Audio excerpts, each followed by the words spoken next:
President Trump is in Scotland today at his private golf course in Turnberry, but he can't seem to escape the fallout from the Jeffrey Epstein scandal, along with the swirling questions about what transpired in the two-day meeting between Deputy Attorney General Todd Blanche and Epstein's accomplice Ghislaine Maxwell, who is serving a 20-year sentence for sex trafficking.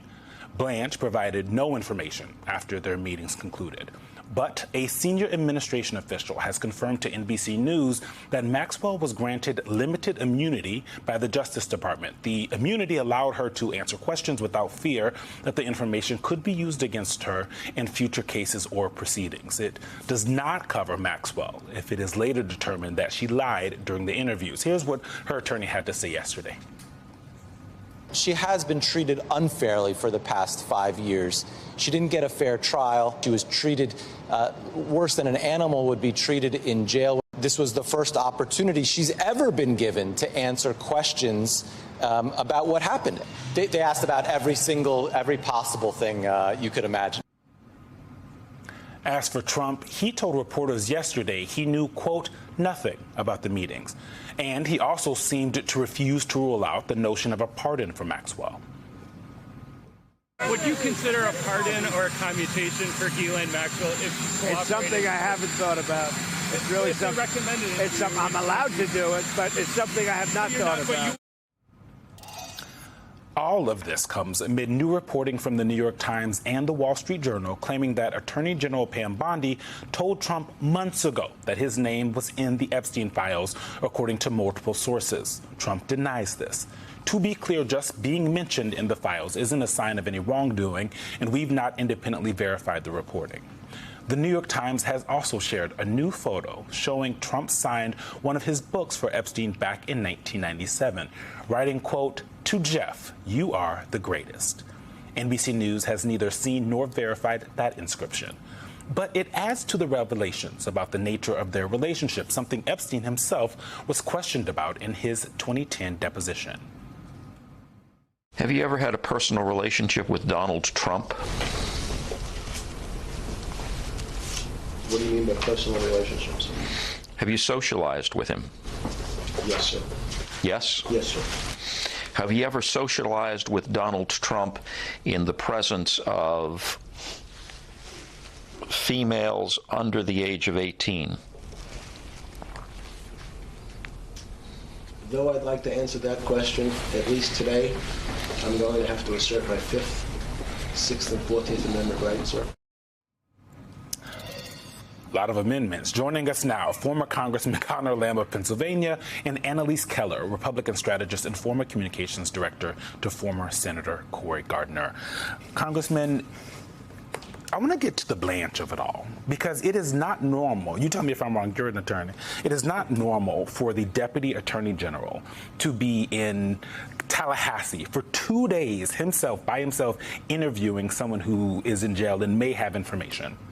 No, that's the kind of thing that I did when I was a first-year assistant U.S. attorney. Right. It's also, though, totally unusual to have the president's personal lawyer serving in the Department of Justice at that level. And that's why I think people are losing track of the distinction.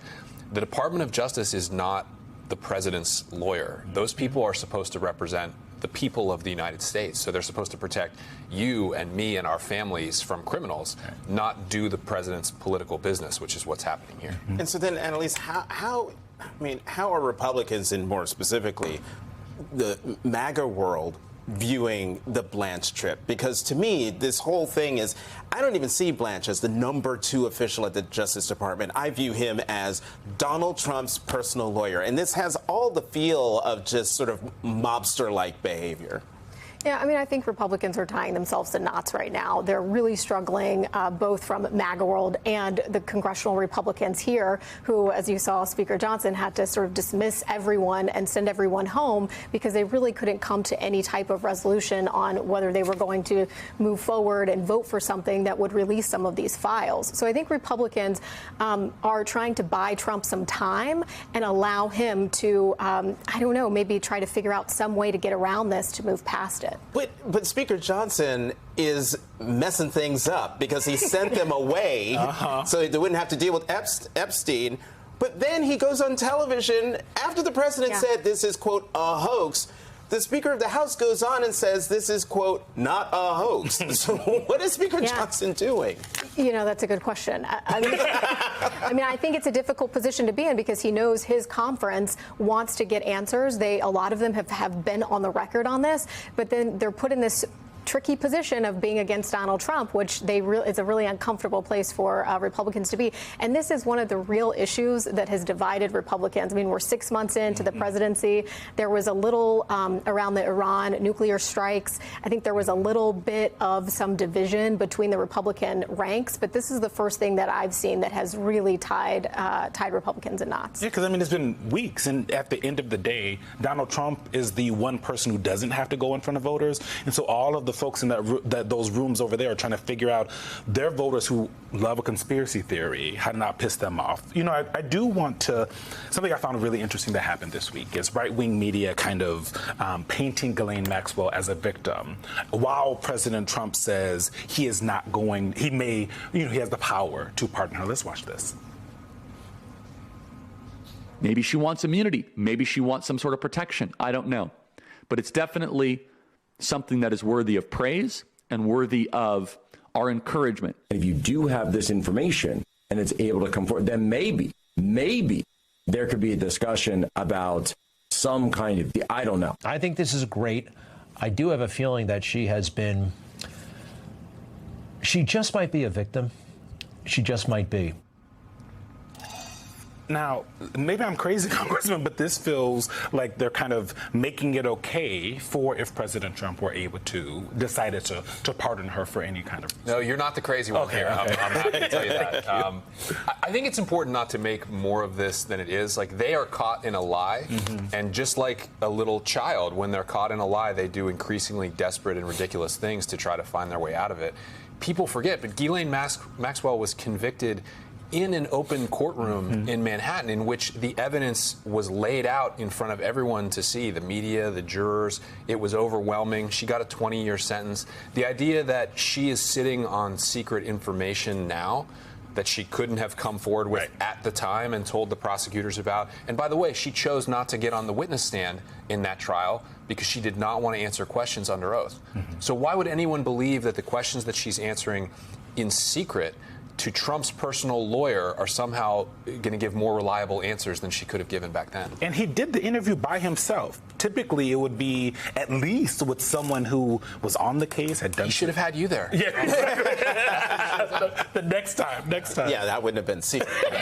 Even live tweeting it. So then, Annalise, if President Trump, who says he hasn't thought about it, but he could do it, how would it go over if President Trump did indeed pardon Ghislaine Maxwell, or, you know, shorten her sentence, or did anything that showed some sort of leniency toward her? Yeah, I mean, I don't know how it would go over with some of the MAGA Republicans. It did appear that some of them were, you know, interested in having that conversation. From my perspective and from my view, you know, she's a convicted sex trafficker, and it's alarming to, you know, have that type of language around her. I mean, I completely agree with Connor. I don't think there's any reason to believe, you know, some of the if she's coming out and having these conversations. I mean, how do we believe that? And why hasn't it come out before? I don't think it's right to give her a platform. Well, that's MAGA, but what about the congressional Republicans? If the president were to indeed pardon Ghislaine Maxwell, would they rise up, you know, in righteous indignation, demand hearings, demand accountability, or would they go silent? I don't think that's what Republicans are looking for. I think what Republicans are looking for is sort of what Speaker Johnson said. If there is and you know, a lot of these Republicans have not seen, they have no idea what is in these files. So they're put in this position of saying, well, you know, we want there to be daylight. We want Republicans want some of these files. If there's incriminating evidence, if there's individuals in there who've engaged in criminal activity, they want that to be put forward. And what's also striking is that, you know, Donald Trump is someone in my lifetime, the last 2 decades, he's the president who completely understands how the cultural zeitgeist impacts politics.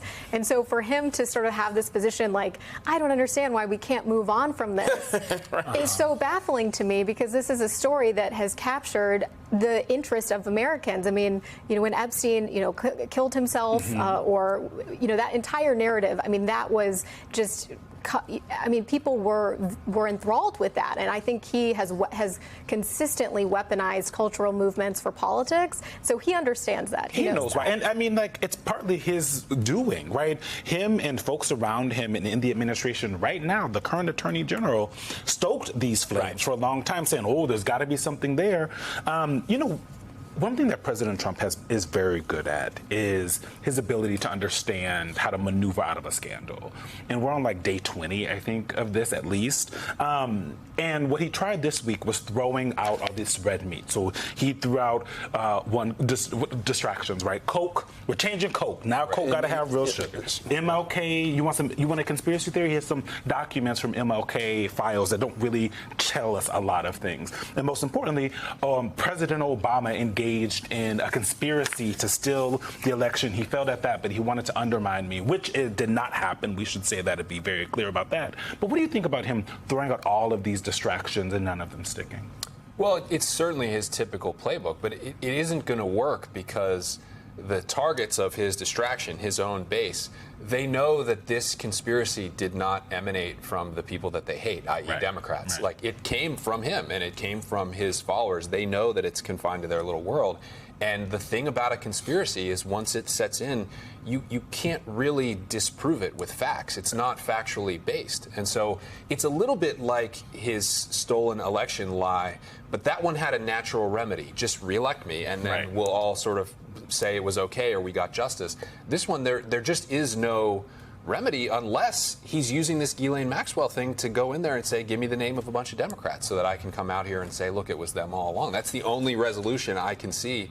God forbid, we all hope that doesn't happen. But well, we'll see. We'll see what land got. We're going to have to go to a break, but I want to play to jumping off something you said at the very beginning of this segment. You were talking about Ghislaine Maxwell, just who she is and what type of person she is. I want to play Maria Farmer, who is an Epstein survivor, and what she had to say about Ghislaine Maxwell on Thursday night with our colleague Jen Psaki.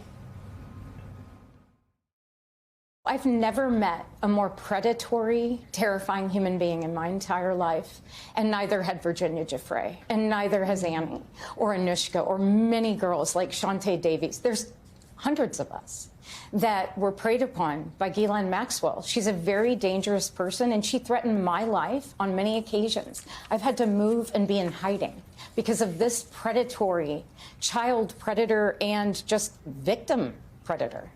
So it's completely unacceptable for anyone to call her a victim. The woman is not a victim. She's a victimizer. Wanted to play that because this is the person, they were talking about the person who Donald Trump's personal attorney, who is now the #2 at the Justice Department, met in secret with over 2 days in Florida. That's the person we're talking about. We're going to hold this panel through the break. Up next, Speaker Johnson's tightrope, how he's trying to appease a president who calls the Epstein drama a hoax, and members